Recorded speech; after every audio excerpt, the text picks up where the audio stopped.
தேனி மாவட்டம் ஆண்டிபட்டி மலையடிவாரத்தில் 2 விவசாயிகள் உடலில் காயங்களுடன் உயிரிழந்து கிடந்த வழக்கில் தேடப்பட்ட கணேசன் என்பவர் நீதிமன்றத்தில் சரணடைந்தார். அவரது உடலிலும் பலத்த காயங்கள் உள்ள நிலையில் காவல்துறையினர் விசாரணையை தீவிரப்படுத்தியுள்ளனர்.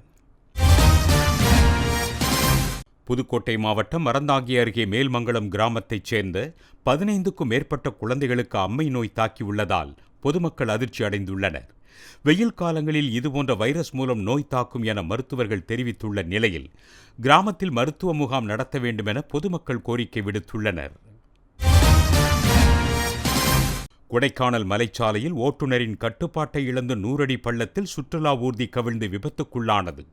இதில் காயமடைந்த 7 பேர் மீட்கப்பட்டு மருத்துவமனைக்கு அனுப்பி வைக்கப்பட்டனர். இதனிடையே ஓசூர் அருகே நின்றிருந்த மகிழுந்தின் பின்னால் தனியார் சொகுசு பேருந்து மோதியது. இதில் மகிழுந்து அப்பளம் போல் நொறுங்கிய நிலையில் ஓட்டுநர் நல்வாய்ப்பாக உயிர் தப்பினார். திருத்தணி மலை கோவிலிலிருந்து திரும்பிய தானி ஒன்று கட்டுப்பாட்டை இழந்து சுவர் மீது மோதியதில் திருமணம் செய்துவிட்டு திரும்பிய மணமக்கள் காயமடைந்தனர். விழுப்புரம் மாவட்டம் விக்கிரவாண்டி சார் பதிவாளர் அலுவலகத்தில் கையூட்டு ஒழிப்பு காவல்துறையினர் திடீர் ஆய்வு நடத்தினர். இதில் கணக்கில் வராத 2 லட்சம் ரூபாய் பணம் மற்றும் ஆவணங்கள் பறிமுதல் செய்யப்பட்டன.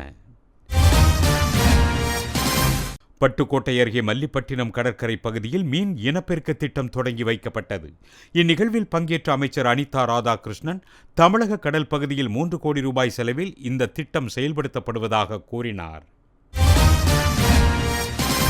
தமிழகத்தில் நேற்று 12ஆம் வகுப்பு பொதுத் தேர்வு தொடங்கிய நிலையில் சிவகங்கையை சேர்ந்த செந்தில் வேலன் என்ற மாணவரின் தந்தை திடீரென உயிரிழந்தார். தந்தையை இழந்த சோகத்திலும் தேர்வு எழுதிவிட்டு மாணவர் திரும்பியதும் தந்தை உடல் அடக்கம் செய்யப்பட்டது.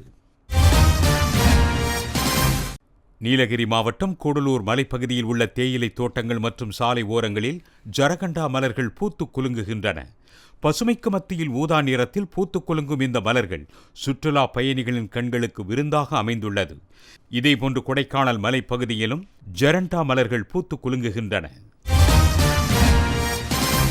கோவில்பட்டி அருகே மேல நம்பியாபுரத்தை சேர்ந்த 75 வயது மூதாட்டியான சீதாலட்சுமி என்பவரும் அவரது மகள் ராம ஜெயந்தியும் வீட்டில் மர்மமான முறையில் உயிரிழந்து கிடந்தது அப்பகுதியில் பரபரப்பை ஏற்படுத்தியுள்ளது.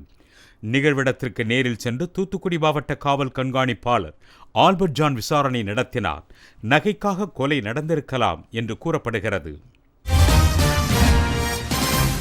விழுப்புரம் மாவட்டம் வீடூர் அணையிலிருந்து பாசனத்திற்காக தண்ணீர் திறக்கப்பட்டுள்ளது. இதன் மூலம் விழுப்புரம் மாவட்டம் மற்றும் புதுச்சேரி மாநிலத்தைச் சேர்ந்த 3200 ஏக்கர் நிலங்கள் பாசன வசதி பெறும். இந்நிகழ்வில் அமைச்சர் பொன்முடி உள்ளிட்டோர் பங்கேற்றனர். கும்பகோணம் அருகே திருப்புரம்பியத்தில் உள்ள சாட்சிநாத சுவாமி கோவிலில் பிரம்மோற்சவ விழா நேற்று கொடி ஏற்றத்துடன் தொடங்கியது. அப்போது எதிர்பாராத விதமாக கொடிக்கயிறு அறுந்து விழுந்ததால் பக்தர்கள் அதிர்ச்சி அடைந்தனர்.